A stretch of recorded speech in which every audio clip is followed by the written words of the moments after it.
In Twilight Struggle, realignments are many times misunderstood, considered to be ineffective, and so often underutilized. In this video, I hope to make clear how to best use realignments to help you win more games. This is Legendary Tactics.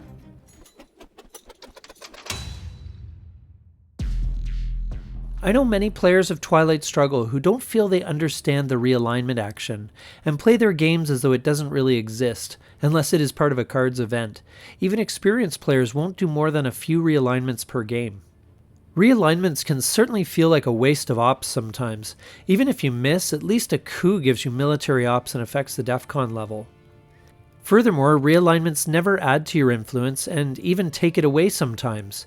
They are restricted by DEFCON and never seem like the best use of the ops they use. So what good are they? Well, in the right circumstances, realignments can help you win the game. Let's first look at how they work. Realignments are designed to be used to reduce enemy influence in a country. This is decided by each side rolling a die for each operations point spent on a realignment.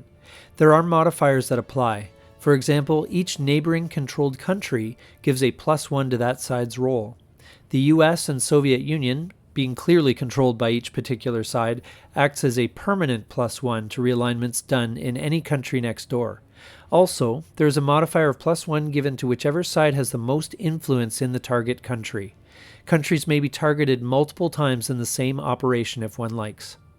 The results of each roll are compared, the modifiers are applied, and the difference in result is the number of that side's influence that are removed, and this can include the side that initiated the realignment.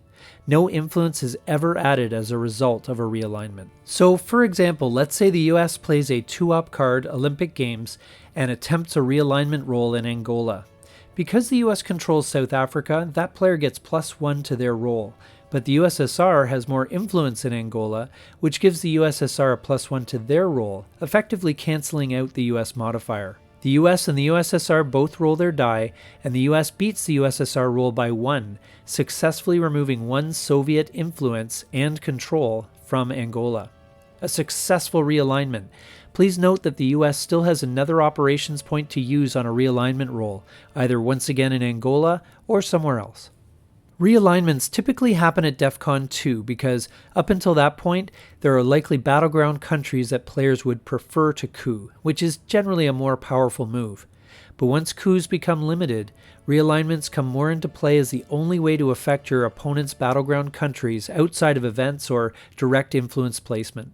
And you're also likely to see realignments happen in higher stability countries, which are tougher to flip by placing influence or by coup. Although they seem risky, realignments do have some advantages. As mentioned earlier, they can be done at DEFCON 2 without fear of losing the game. They can be used in advance of a nasty enemy card, like a disadvantageous scoring card, Alliance for Progress, or OPEC, to mitigate or even neuter it.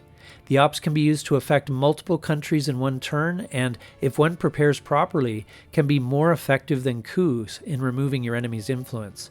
And if they remove a player's influence entirely from a region, that access might not be easily restored, which I will get into later. To really work, realignments require some setup. The tough part is that this setup usually requires controlling some non-battlegrounds next to your target, which signals your intentions and also opens you up to coups in those countries that will flip the modifier on you, making you now potentially vulnerable. Also, it is important to note that the risk of bad die rolls can be mitigated by choosing realignment targets that don't contain your influence.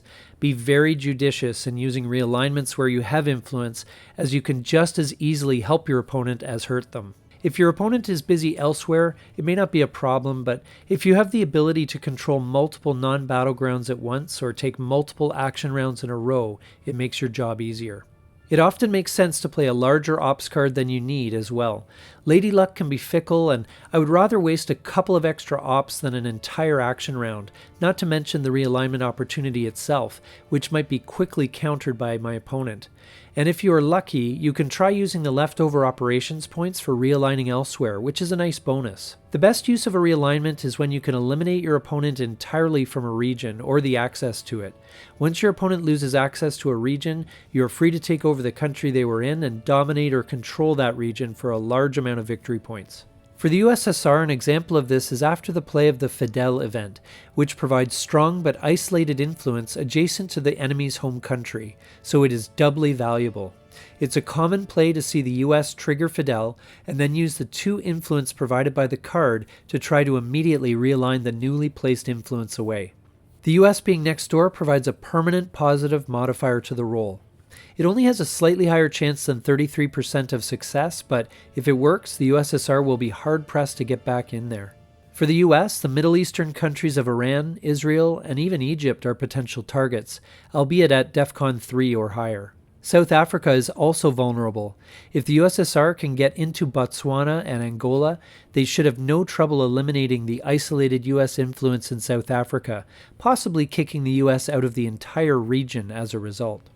Of course, this is generally best when you have a great modifier in your favor, but if your opponent is the first to enter a region, it may be worth attempting to realign away that influence before it can spread, even with a -1 modifier. Just make sure to spend enough ops to offset the modifier and some potential bad luck. The other time realignments are a really attractive play is when you have a positive modifier. These are worth considering even if your opponent can place the influence right back, especially if you have influence in the target country already and can take immediate control. If you're lucky, you can realign a couple of countries in this way, overwhelming your opponent with multiple fires to address. Aside from the aforementioned Cuba and South Africa, South America will be the hotspot for realignments.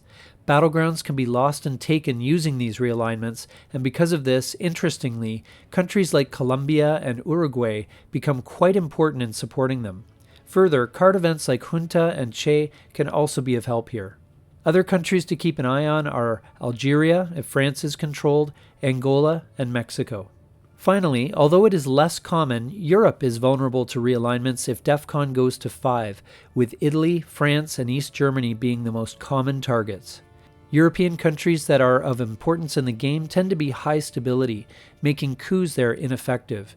However, realignments can be absolutely deadly. There are also some events that facilitate realignments in Europe, like Tear Down This Wall or Comic-Con at the outset of the game. Used in combination with events like socialist governments or East European unrest, a key realignment or two can win you the game. Because European countries tend to require a lot of influence to control, it is not unheard of for 3 or 4 ops spent on realignments there to wipe out 7 or more of your opponent's influence. All this said, realignments are generally viewed as being weaker than coups, but with some luck and preparation, you can use them to devastate the enemy's position. Finally, for a more detailed breakdown of the odds of successful realignments, check out the article on twilightstrategy.com and the mathematical analysis by Ken Watson that the article links to. This has been our analysis of realignments, an underutilized and underestimated action. Thank you for watching. If you got value from this, please take a moment to like, comment, and subscribe down below. This has been Legendary Tactics.